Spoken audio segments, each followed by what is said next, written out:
The organization with the greatest Dota 2 roster in history is now entering CSGO. Arda, Ocal, Jacob Wolf for ESPN Esports breaking down OG's foray into Counter-Strike.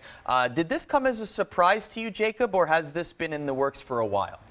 You know, I think that this team generally is looking to expand more broadly. I mean, we've seen them expand into things like Super Smash Brothers, which is very different, right? When OG started, they were just a Dota 2 team, and a very successful Dota 2 team nonetheless, right? But they picked up a sponsorship with Red Bull last year, and I think that they were looking to get bigger and better.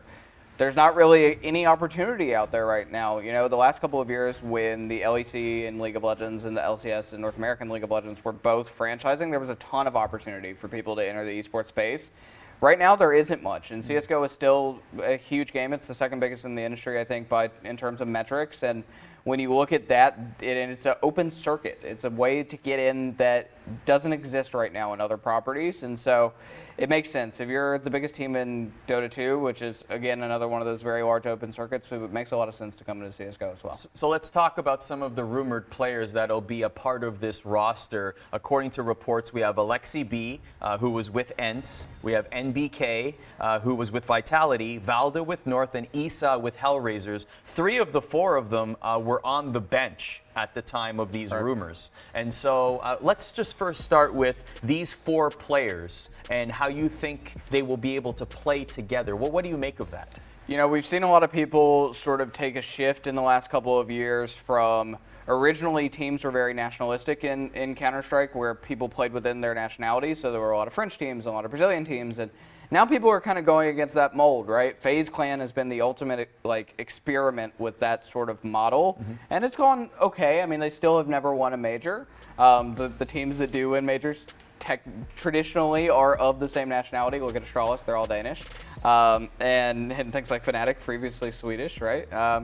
So when you look at this is another one of those. It's another international lineup. The players themselves have been successful individually. NBK on Vitality and other teams before that, the various different French teams he played on throughout his career, has been a very successful Counter-Strike player.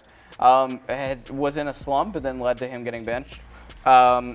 Aleksib as well, also ENCE is a really successful team that sort of rose out of the woodwork. They were a very small organization that is sort of, in some ways like OG, made their name off of one singular success, right? Which is, they made their name off Counter-Strike success, OG made their name off Dota 2 success.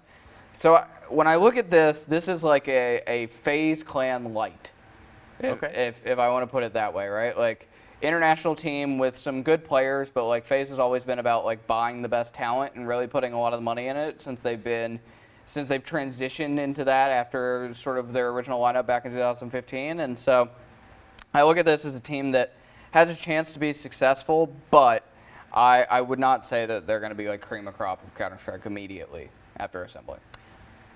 3 of the 4 players were on the bench, as I mentioned, before they, according to these reports, joining OG's CSGO franchise. How much motivation or how much of a chip on their shoulder do these players have when they get demoted like this on their old teams and now suddenly they have the opportunity to start and play and make an impact? How much does that factor in to their possible success? When you look at someone like NBK, I think that's really important, right? Here is this veteran player who at one point was kind of the star of the French Counter-Strike teams, always him and Kenny S, right? They were the ones in the French Counter-Strike teams that really made the difference. And to be benched and to have to sit like he's had to for a few months, I think that makes a really big chip on his shoulder. This is the opportunity to prove himself in a lineup that is not constantly looking to change and sort of recycle, right? I think that's where this lineup actually came from, and I think that's part of the problem with Counter-Strike right now. There's not a lot of influx of new players, and so, you know, looking at this is a veteran player, as some of the other guys on this team are too, who have been on the sideline of their nationalistic teams, and now this is the opportunity to prove that they deserve a starting spot and to do it together. So I think that there's a large amount of sort of pride that will come with wanting to win for this team. We are seeing more roster rumors, and one of the first things I thought of when I read this was, interesting that OG is getting these players. Other teams that might be building rosters right now, 100 Thieves being a great example, these are just a few less players for them to choose from. So if you're a team like 100 Thieves or other teams out there right now that are building their rosters, how much of a sense of urgency is there? I think there's a lot. I mean, if you don't get players now in this sort of market where people are changing teams, then you're going to have to do so by paying a lot of money.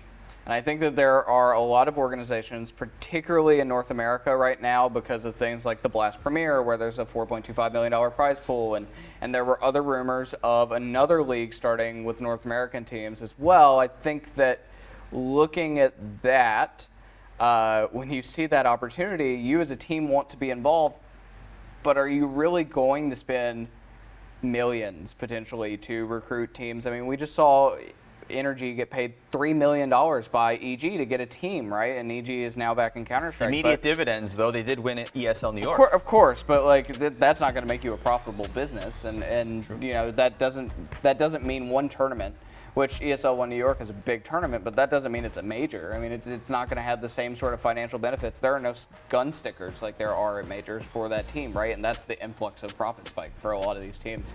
So I think that there is a low supply of Counter-Strike players right now and a very high demand of organizations who have been in Counter-Strike before and want to come back or want to get in Counter-Strike for the first time in the case of OG. And so I think that does send a little bit of a sense of urgency.